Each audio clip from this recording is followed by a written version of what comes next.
Attention frères ivoiriens, danger. Le message que je vous envoie est réel, et c'est ce qui va arriver à la Côte d'Ivoire très peu.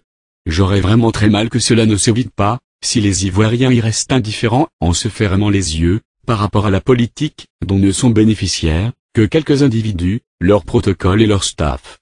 J'avais déjà envoyé il y a quelques jours un message dans lequel j'ai révélé le coup, que prépare M. Ouattara Alassane, le président Blaise Compaoré, et des hommes politiques français.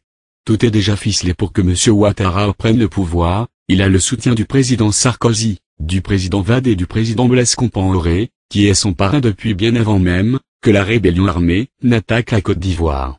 Leur premier ennemi fut le président Bédié, qu'ils ont pu renverser. Ils ne s'attendaient pas au président Gbagbo, il fut un outsider, qui a surpris tout le monde, en prenant le pouvoir et malheureusement, comme c'est par sa faute que M. Ouattara n'a pu prendre le pouvoir, sous le feu général Guèye, ex-chef d'État de la Côte d'Ivoire, toute leur hargne a été déchargée sur le président Gbagbo, et vous savez mieux tous ceux qui s'en est suivis que moi. Tous ces coups passaient par le Burkina, sous la commanditation de l'ex-président français Jacques Chirac. D'ailleurs jusqu'aujourd'hui, les mêmes choses continuent sous Sarkozy. Le pouvoir doit revenir à M. Ouattara ou rien, ça c'est le parjure de la France, et du Burkina Faso. Les tractations diplomatiques, entre ces deux pays s'effectuent à ce propos depuis plus de 10 ans. Ils sont sans pitié pour vous, frères ivoiriens.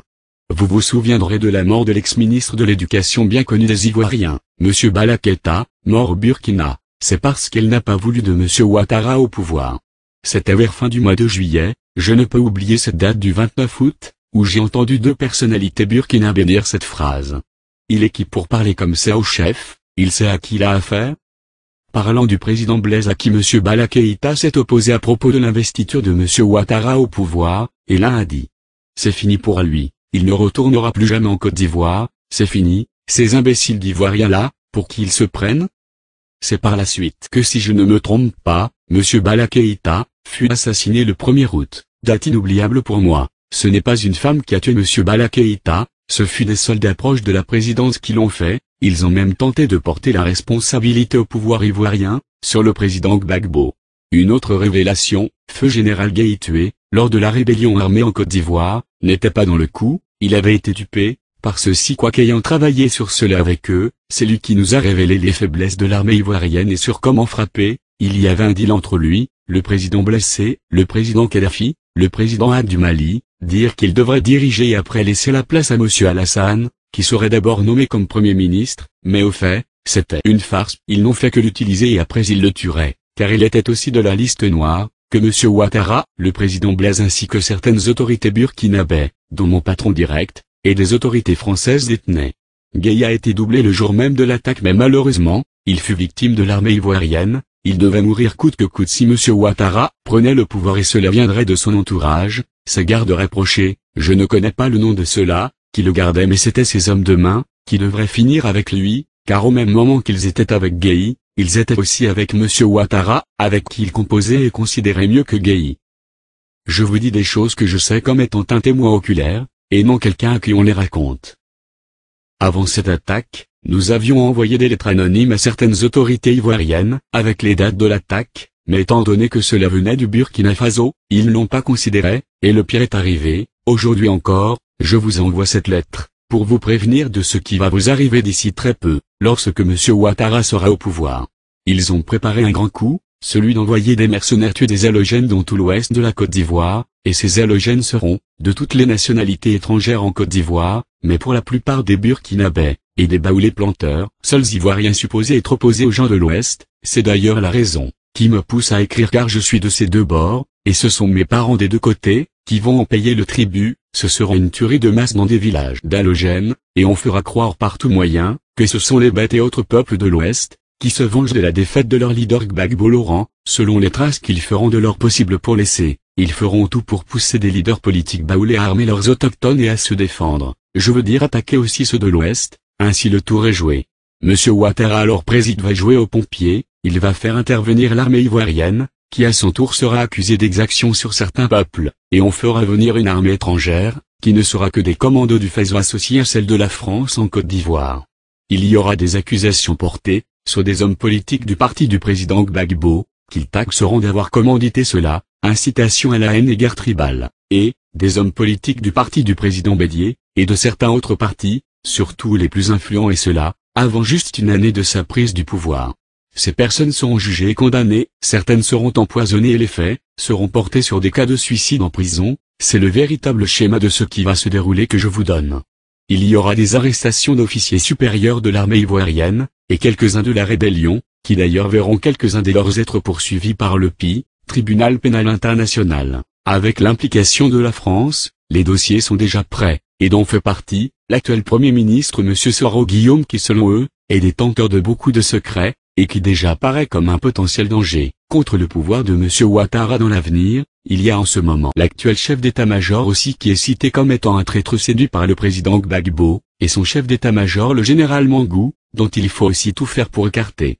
Il y aura des assassinats de beaucoup de dirigeants de la rébellion, par des soldats burkinabés mercenaires, et cela sera mis au compte de probables règlements de compte entre ex-rebelles. Sachez qu'il y aura beaucoup d'assassinats en Côte d'Ivoire, et beaucoup de confiscation de biens de personnalités, surtout les politiques, qui n'étaient pas du parti de M. Ouattara. Il a juré de les appauvrir et les détruire sur tous les plans. Je vous fais une révélation à propos d'un événement, qui devrait se dérouler en Côte d'Ivoire. C'était une marche qu'organisait toute l'opposition, contre le pouvoir de Gbagbo. C'était une insurrection, qui devrait faire tomber le président Gbagbo par deux schémas. L'armée ivoirienne serait contrainte à tirer sur les manifestants qui insisteront. Il y avait déjà parmi ces manifestants des mercenaires armés, qui devraient aussi tirer, et le cobaye du jour, était l'ex-président M. Henri Konan Bédié. On le tuait et on attribuait cette mort au président Gbagbo et ses chefs d'armée. Les médias étaient déjà programmés à annoncer cela partout dans le monde. Cela devrait soulever le peuple baoulé contre les bêtes, et aussi le parti du président Bédié. Gbagbo serait alors chassé du pouvoir à cause de la haine des Ivoiriens, ou au pire des cas, il ne serait pas voté par les Akans, parce qu'il aurait tué leur plus grande autorité. Cet électorat revenait de droit à M. Ouattara, qui automatiquement gagnait les élections, contre le président Gbagbo. Sachez très bien que Gbagbo, sans le savoir, a sauvé la vie à Konan Bédié, en le convainquant de ne pas faire sortir l'opposition pour une marche. Je vous informe aussi que si M. Ouattara prend le pouvoir, il changera la constitution ivoirienne, et ce serait un probable burkinabé, qui gérerait le pouvoir après lui. C'est un pouvoir à vie comme celui de Blaise.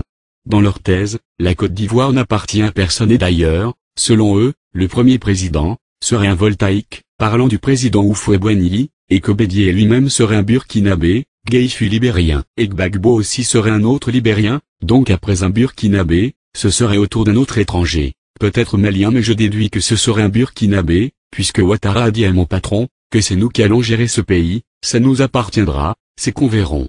Je vous informe aussi que les produits ivoiriens, café, cacao, coton et autres, dans certaines régions de la Côte d'Ivoire, seront vendus via le Burkina. Les frontières entre le Burkina et la Côte d'Ivoire n'existeront même plus puisqu'il n'y aura plus de contrôle douanier, depuis les ports ivoiriens, jusqu'aux différentes frontières entre la Côte d'Ivoire et le Burkina Faso. Je vous prie de bien vouloir considérer ce message, c'est une révélation réelle que je vous fais. Si vous aimez vos parents et amis qui sont dans des plantations dans des zones ouest de la Côte d'Ivoire, avertissez-les. Dès que M. Ouattara prend le pouvoir, il va faire tuer beaucoup d'hommes, les halogènes, pour juste accuser des autochtones, et créer une très grande division dans ce beau pays, dans le but de se faire un nom, en jouant le rôle de pompier. Je vous supplie de faire circuler ce message.